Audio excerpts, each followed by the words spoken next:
역대상 24장. 아론 자손들의 계통은 다음과 같다. 아론의 아들은 나답, 아비후, 엘르아살, 그리고 이다말이다. 그런데 나답과 아비후는 아버지 아론보다 먼저 죽었고 자식도 없었다. 그래서 엘르아살과 이다말이 제사장의 직무를 수행했다. 다윗은 엘르아살의 자손들 가운데서는 사독을 뽑고 이다말의 자손들 가운데서는 아히멜렉을 뽑아 그 두 제사장과 상의하여 성전의 임무를 분담시켰다. 엘르아살 계통의 자손들이 이다말 계통의 자손들보다 훨씬 더 많았으므로 엘르아살 집안의 족장들은 모두 16명이었고 이다말 집안의 족장들은 모두 8명이었다. 성전을 관리하는 일과 하나님을 섬기는 일을 이 두 집안에서 맡아 수행해야 했기 때문에 그들은 제비를 뽑아서 공평하게 성전의 일을 분담하였다. 레위 사람 느다넬의 아들 스마야 서기관이 제비에 뽑힌 대로 그들의 이름을 기록했다. 왕과 백성의 지도자들과 제사장 사독과 아비아달의 아들 아히멜렉과 제사장 가문의 사람들과 레위 지파의 족장들이 모두 지켜보는 가운데 엘르아살의 자손들 가운데서 한 집안을, 다음에는 이다말의 자손들 가운데서 한 집안을 뽑는 식으로 진행되었다. 그렇게 해서 뽑힌 사람들은 순서대로 다음과 같다. 첫째 여호야립, 둘째 여다야, 셋째 하림, 넷째 스오림, 다섯째 말기야, 여섯째 미야민, 일곱째 학고스, 여덟째 아비야, 아홉째 예수아, 열째 스가냐, 열한째 엘리야십, 열두째 야김, 열셋째 훗바, 열넷째 예세부압, 열다섯째 빌가, 열여섯째 임멜, 열일곱째 헤실, 열여덟째 핫비세스, 열아홉째 부다히야, 스무째 여헤스겔, 스물한째 야긴, 스물두째 가물, 스물셋째 들라야, 그리고 스물넷째 마아시야. 모든 제사장들은 위에 24반열의 순서대로 주의 성전에 들어가 이스라엘의 하나님 주께서 그들 지파의 조상인 아론에게 명하신 규정에 따라 제사장의 직무를 수행하였다. 그 밖에 나머지 레위 지파의 족장들은 다음과 같다.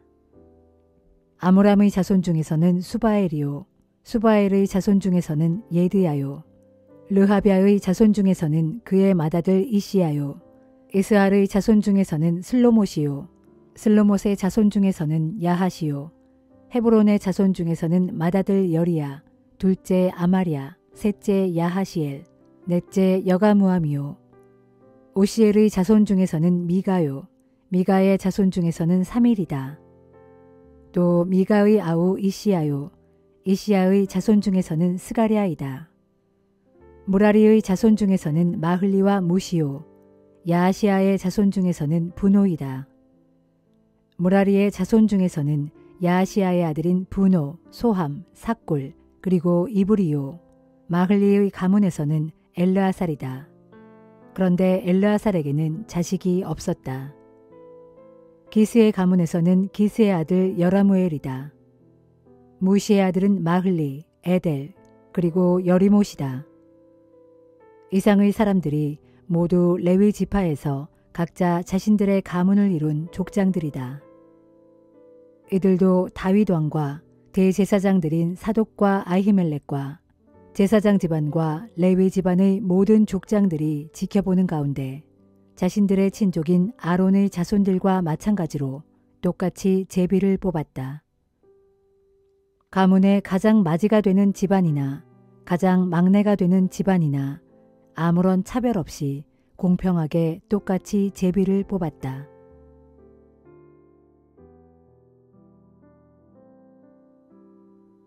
역대상 25장. 다윗은 군대 지휘관들과 상의하여 아삽과 헤만과 여두둔의 아들들 가운데서 몇몇을 가려 뽑아 수금과 비파와 심벌주로 연주를 하면서 반주에 맞춰 신령한 노래를 부르게 했다. 주의 성전에서 이 같은 찬양대의 직무를 맡은 사람들은 다음과 같다. 아삽의 아들들 중에서는 삭굴, 요셉, 느다냐, 아사렐라 이렇게 4명이 왕의 명령에 따라 아삽의 지도를 받고 신령한 노래를 불렀다. 여두둔의 아들들 중에서는 그달리야, 스리, 여사야, 시므이, 하사비야, 마띠디야 이렇게 6 아들이 아버지 여두둔의 지도를 받아 수금을 타면서 주께 감사하며 찬양하고 또 예언을 하였다. 헤만에게는 많은 아들들이 있었는데 그들은 붓기야, 마따냐, 우시엘, 스부엘, 여리못, 하나냐, 하나니, 엘리아다, 깃달디, 로암디에셀, 요스브가사, 말로디, 호딜, 그리고 마하시옷 이렇게 14명이다. 이들은 모두 왕의 선견자인 헤만의 아들들이다. 하나님께서는 일찍이 그의 뿔을 높이 들어올리시겠다고 약속하셨고 그 약속대로 헤만에게 14명의 아들과 3명의 딸을 주셨다.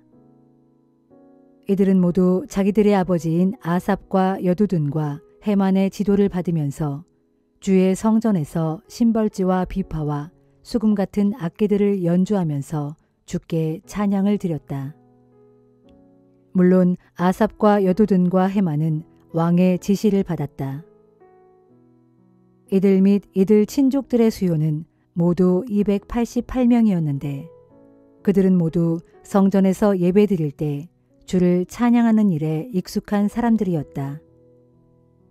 이들도 모두 제비를 뽑아 그 순서대로 성전에서 직무를 수행했는데 나이에 많고 적음이나 혹은 스승과 제자라는 관계에 구애받지 않고 똑같이 공평하게 제비를 뽑았다. 그렇게 제비 뽑기를 한 결과는 다음과 같았다. 첫째로 제비 뽑힌 사람은 아삽 가문의 요셉이었다.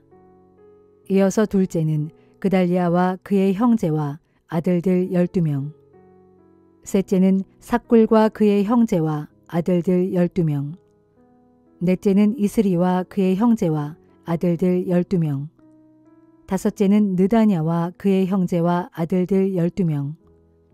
여섯째는 붓기야와 그의 형제와 아들들 12명. 일곱째는 여사렐라와 그의 형제와 아들들 12명. 여덟째는 여사야와 그의 형제와 아들들 12명. 아홉째는 마따냐와 그의 형제와 아들들 12명. 열째는 시므이와 그의 형제와 아들들 12명. 11째는 아사렐과 그의 형제와 아들들 12명. 12째는 하사비아와 그의 형제와 아들들 12명.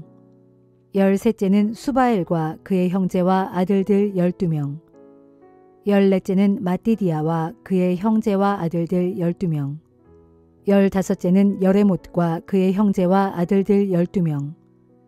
16째는 하나냐와 그의 형제와 아들들 12명. 17째는 요스브가사와 그의 형제와 아들들 12명. 18째는 하나니와 그의 형제와 아들들 12명. 19째는 말로디와 그의 형제와 아들들 12명. 20째는 엘리아다와 그의 형제와 아들들 12명. 21째는 호딜과 그의 형제와 아들들 12명. 22째는 깃달디와 그의 형제와 아들들 12명. 23째는 마하시옷과 그의 형제와 아들들 12명. 그리고 마지막 24째는 로암디에셀과 그의 형제와 아들들 12명이었다.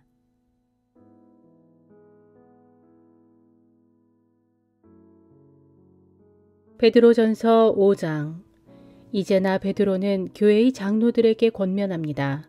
같은 장로된 사람으로서 또한 그리스도의 고난을 지켜본 증인으로서 그리고 장차 나타날 영광에 함께 참여하게 될 사람으로서 간곡히 당부합니다.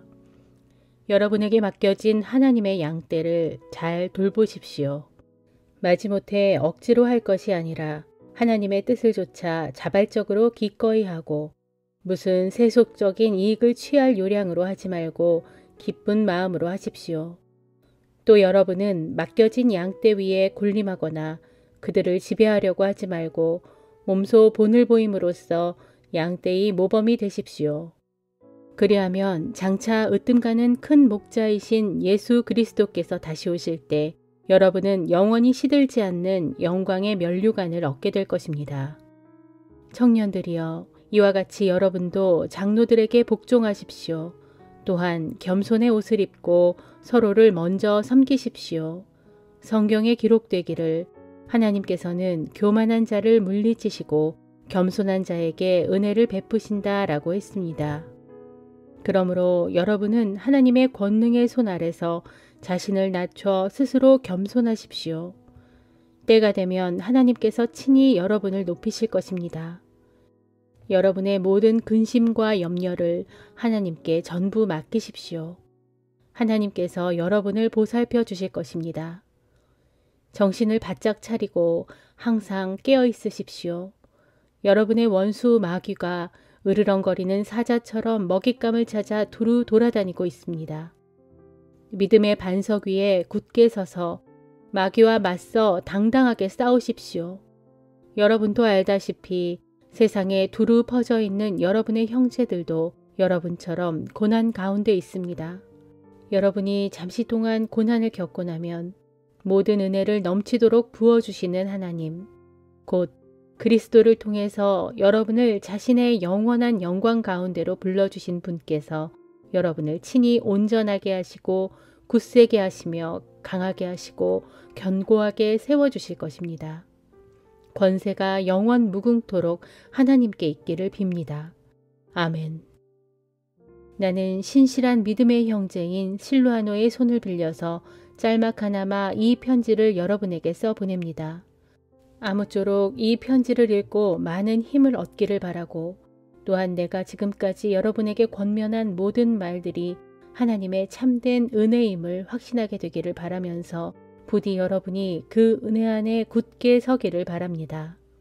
여러분과 더불어 하나님께 택하심을 받은 여기 바벨론에 있는 자매교회가 여러분에게 문안 인사를 드리고, 또 내 아들 같은 마가도 함께 문안 인사를 드립니다. 여러분도 사랑의 입맞춤으로 서로 문안하십시오. 그리스도 안에 있는 여러분 모두에게 평강이 있기를 빕니다. 아멘.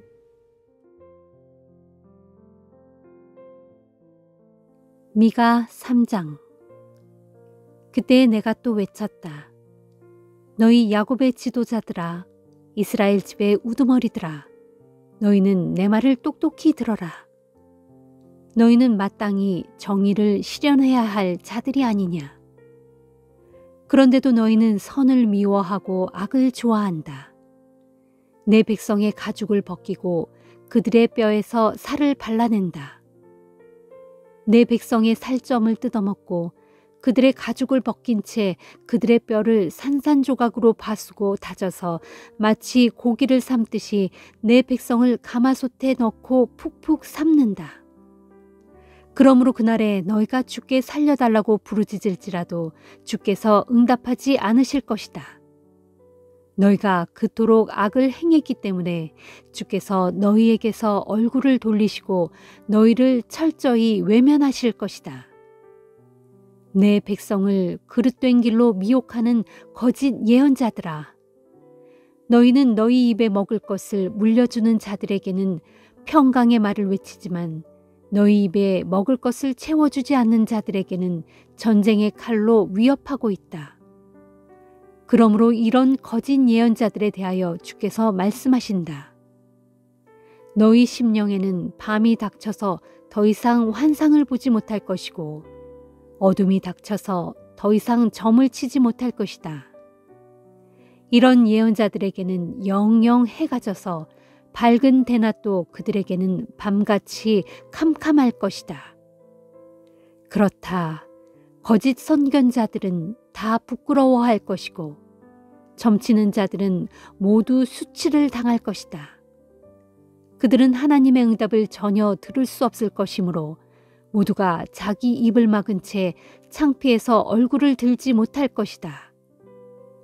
그러나 오직 내게는 주께서 주의 영으로 말미암아 권능과 공의와 능력으로 가득 채워주셨으므로 내가 야곱의 허물을 담대히 외치고 이스라엘의 죄악을 분명히 일깨워 줄 것이다. 너희 야곱 집의 지도자들아, 이스라엘 집의 우두머리들아, 곧 정의를 미워하고 올곧은 것을 굽게 만드는 자들아, 너희는 내 말을 똑똑히 들어라. 너희는 피로써 시온을 세우고 죄악으로 예루살렘을 건축하고 있다. 보라, 너희 지도자들은 뇌물을 받고서 판결하며 너희 제사장들은 삭슬 바라고 가르치며 너희 예언자들은 돈을 벌려고 예언한다. 그러면서도 너희들은 오직 주만 전적으로 의지하는 자들처럼 말하기를 주께서 우리 가운데 계시지 않느냐. 그러니 우리에게는 어떤 재앙도 닥치지 않는다라고 큰 소리친다. 그러므로 예루살렘의 지도자들아, 바로 이 같은 너희들 때문에 무서운 재앙이 닥칠 것이니 그날의 시온은 밭처럼 갈아엎어질 것이고 예루살렘은 파괴되어 폐허가 될 것이며 성전이 있는 이 산은 온통 수풀만이 무성한 언덕이 되고 말 것이다.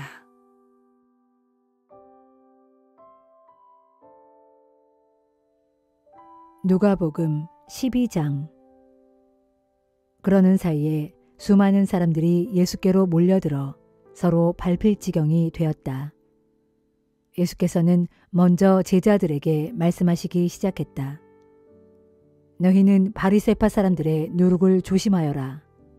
그들은 위선자들이다.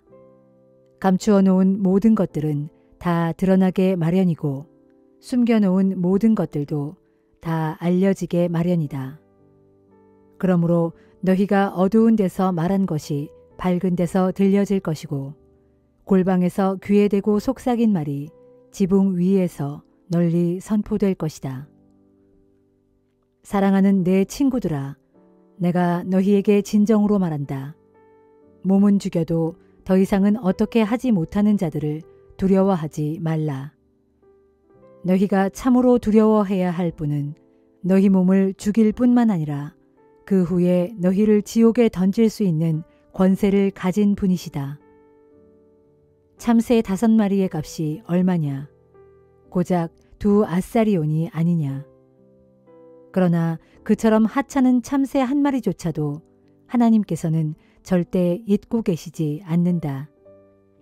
하나님께서는 너희의 머리카락 숫자까지도 다 헤아리고 계신다. 그러므로 두려워하지 말라.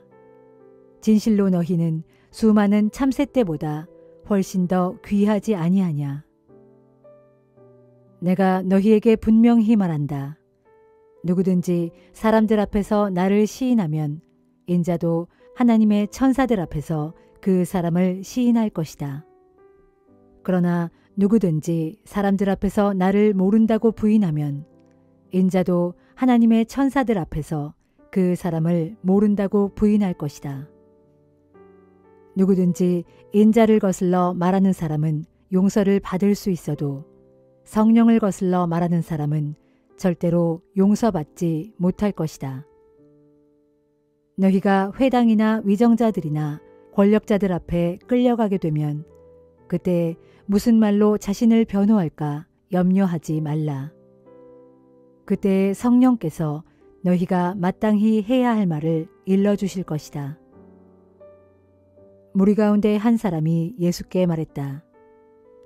선생님, 제 형더러 유산을 저와 나누어 가지라고 말씀해 주십시오. 예수께서 그에게 대답하셨다. 이 사람아, 누가 나를 당신들 재판관이나 재산 나누는 사람으로 세웠소? 그리고는 사람들을 향해 말씀하셨다. 여러분 모두는 정신을 바짝 차리십시오. 탐욕이 여러분을 좀먹지 않도록 항상 경계하십시오.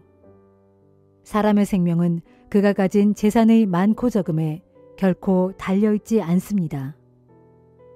그리고 예수께서 비유로 그들에게 말씀하셨다. 기름진 농토를 가지고 있는 한 부자가 있었습니다. 그 해에도 큰 풍년이 들어 그 부자는 자기 곳간을 가득 채우고도 곡식이 남아 더 이상 넣어둘 데가 없었습니다. 그 부자는 어떻게 할까 궁리하다가 속으로 이렇게 생각했습니다. 그래, 곳간을 헐고 더 크게 지어야겠군. 그러면 내 곡식들을 충분히 쌓아둘 수 있을 거야. 그렇게 하고 나서 나는 흡족한 마음으로 내 영혼에게 이렇게 말하리라. 내 영혼아, 나는 여러 해 동안 충분히 쓰고도 남을 만큼 많은 곡식을 쌓아놓았다. 그러니 이제부터 인생을 즐기자. 이제 편히 쉬면서 마음껏 먹고 마시고 흥청거리면서 살아가자. 그러나 하나님께서 그 부자에게 말씀하셨습니다. 어리석은 자야, 오늘 밤에 내가 네 영혼을 도로 거두어 갈 것이다. 그러면 너를 위해 그렇게 장만해 놓은 것들은 누구 차지가 되겠느냐? 그렇습니다. 자기 자신을 위해서는 많은 것들을 쌓아둘 줄 알면서도 하나님께 대해서는 마음쓰기를 인색하게 하는 사람의 행로가 이와 똑같습니다. 예수께서 제자들에게 계속 말씀하셨다. 그러므로 내가 너희에게 말한다. 너희 목숨을 위하여 무엇을 먹을까? 너희 몸을 위하여 무엇을 입을까? 조금도 걱정하지 말라.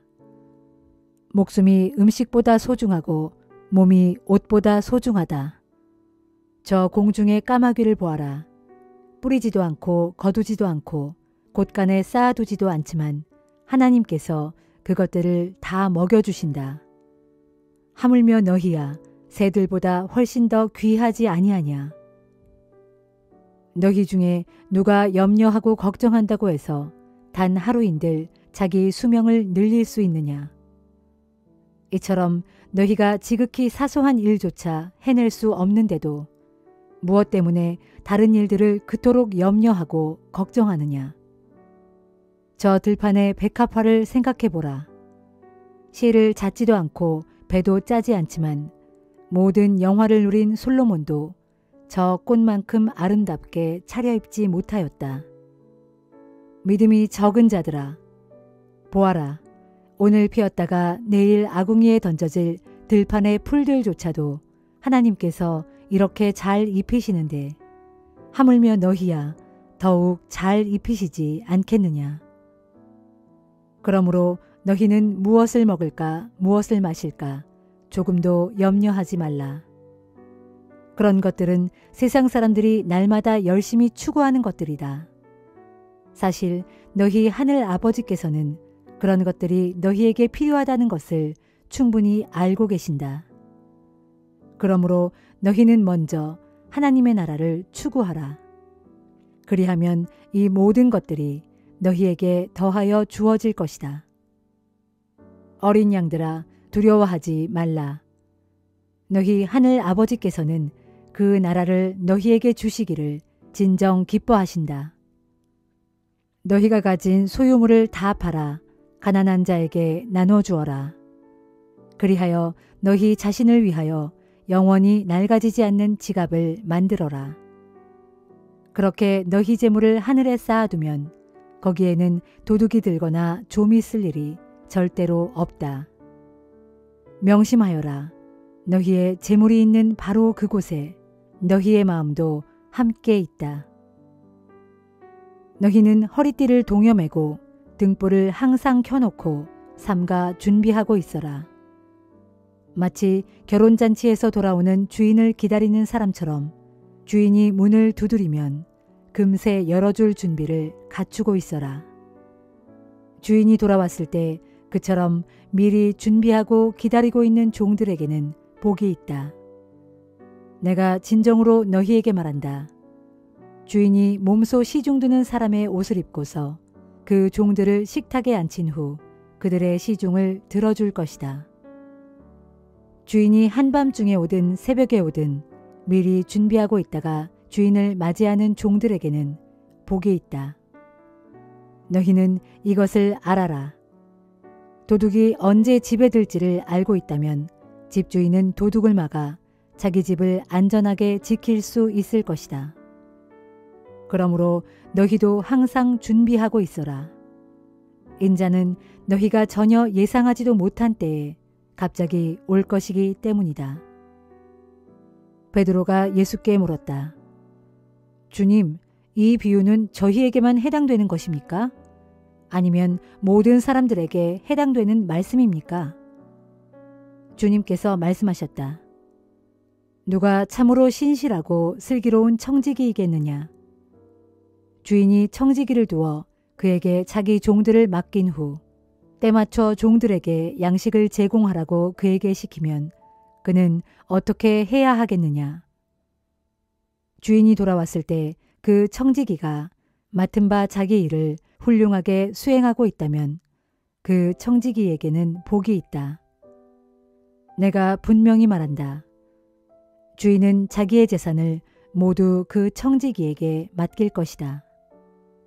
그러나 이와 반대로 만약 그 청지기가 마음속으로 주인이 돌아오려면 아직 멀었다 하고 생각하면서 남녀 종들을 때리면서 먹고 마시고 술에 취해 세월을 보낸다면 생각지 않은 날 전혀 알지 못하는 시각에 주인이 갑자기 와서는 그 청지기를 심히 때린 후 신실치 못한 자들이 받는 벌을 그에게 내릴 것이다. 주인의 뜻을 알면서도 미리 준비하지 않은 채 주인이 원하는 바를 행하지 않는 자에게는 더욱 심한 벌을 내릴 것이다. 그러나 주인의 뜻을 알지 못한 채 벌받을 짓을 한 사람은 알고도 행하지 않은 사람보다는 가벼운 처벌을 받게 될 것이다. 진실로 그렇다. 많은 것을 받은 사람에게는 더 많은 것이 요구되고 많은 것을 맡은 사람에게는 더 많은 책임이 요구된다. 나는 세상에 불을 지르기 위해 왔다. 이미 불이 활활 붙어 있었더라면 내가 얼마나 좋았겠느냐. 하지만 내가 받아야 할 고난의 세례가 있는데 이 일이 다 이루어질 때까지는 내가 얼마나 더 고난을 당할는지 모른다. 너희는 내가 세상에 평화를 주러 온 줄로 아느냐? 그렇지 않다. 오히려 분열을 일으키러 왔다. 한 집안의 식구가 5이라면 이제부터는 2씩 3씩 패가 갈라져서 싸우기 바쁠 것이다. 서로 분열되어 아버지가 아들과 대립하고 아들이 아버지를 등질 것이다. 어머니가 딸을, 딸이 어머니를, 시어머니가 며느리를, 며느리가 시어머니를 대적하여 서로 맞서 싸울 것이다. 예수께서 군중을 향해 말씀하셨다. 여러분은 구름이 서쪽에서 이는 것을 보고는 곧 비가 오겠다 하고 말하는데 사실 그런 예상이 들어맞곤 합니다. 또 남풍이 불면 날씨가 더워지겠다 하고 말하는데 그건 역시 들어맞곤 합니다. 위선자들이여, 여러분은 이처럼 하늘과 땅의 기상은 잘 분간할 줄 알면서도 어찌하여 이 시대의 징조는 분간할 줄 모릅니까? 여러분은 어찌하여 무엇이 옳은 줄을 스스로 판단하지 못합니까? 당신을 고소하는 사람과 법정으로 가고 있다면 가는 도중에 그 사람과 속히 화해하십시오. 그렇지 않으면 그 사람이 당신을 재판관에게로 끌고 갈 것이고 재판관은 당신을 형무소 관리에게 넘기고 형무소 관리는 당신을 감옥에 집어넣을 것입니다. 잘 새겨 들으십시오.